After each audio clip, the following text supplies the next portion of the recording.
So, Judd, we typically hear highlight reels of people. If you're willing to share as much or as little as you want, you can even pass on this question. Are you willing to share about a current unpretty part of your life? It can be something grief. It can be a current kind of failure you're walking through. When I say a current unpretty part, is there something that comes to mind for you, and what does that look like? Well, I don't know if it's unpretty enough, but the most recent thing was 2 days ago.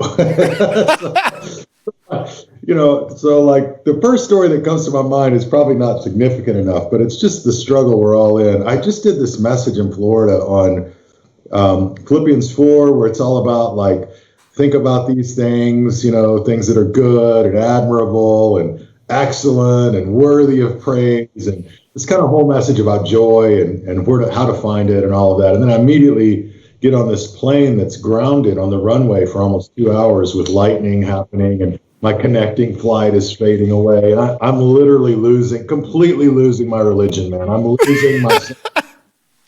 I'm just going catatonic, on this plane, breathing, sighing, doing everything I can to squeezing my phone, like with all that I've got, and just praying Jesus will help me. And I think that's just the struggle, and I just texted my wife. I said, I'm not going to make it home tonight. I'm not I'm really struggling to apply the message I just gave. The only thing that makes those moments worse is if someone was next to you, Pastor Judd, I just heard you. So, it was real, and I eventually got to that place of acceptance, but I feel like I went through like Elizabeth Kubler-Ross's stages of grief, all the stages of grief before I got there, denial, anger, bitterness. So I finally got there, but I think that's just the for me, there are, I think, my impatience and kind of my impatience and anger have been a part of my life since when I was so my hair's brown like now, but I'm a ginger. Like when I was a kid, my hair was like bright orange, and I had the temper that we sometimes associate with that, and so I carried all of that into my student years, high school years.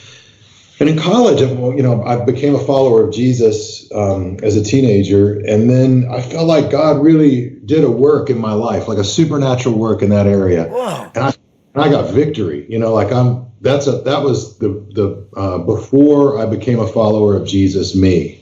Right. And then I had kids, and,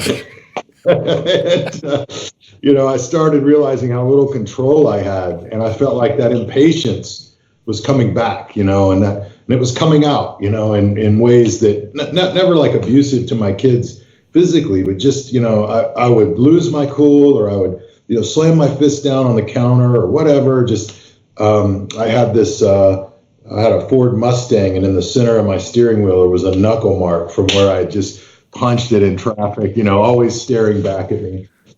So it comes and goes, but I feel like there are things in our lives that we get victory over, but they reemerge again in other seasons. It's a constant struggle. That's just one of them. No, Judd, you, those two words, impatience and anger.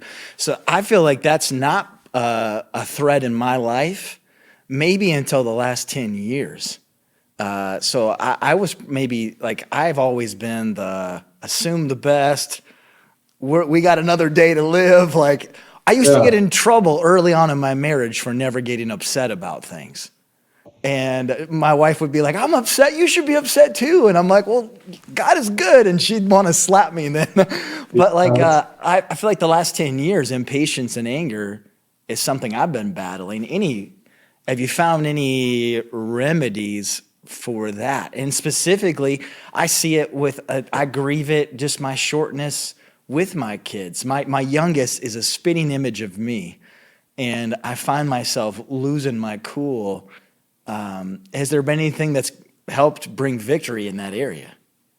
Yeah, I think a couple things for me. One is part of my anger and impatience came from having just flat too many things going on in my life. So There was never enough margin to get anywhere. You know, if one thing went wrong, everything would go wrong in the sense of timing. Like everything had to go perfectly in my life to get the things done that I had planned to get done that day. And so I didn't plan for any random chaos. It happens.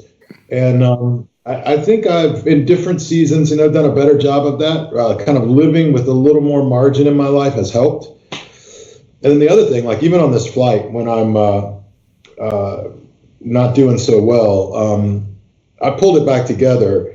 But a lot of times I just do this simple thing, and I know as pastors, you and I have talked about this a lot. It's not profound, but I do it. It's had a profound effect on me, and that is I just open my hand, and I'm actually surrendering like my control, usually of time and of, the moment of what, you know what I mean? It's just like, God, I just surrender. Like, I'm not going to get home tonight on this flight. All right.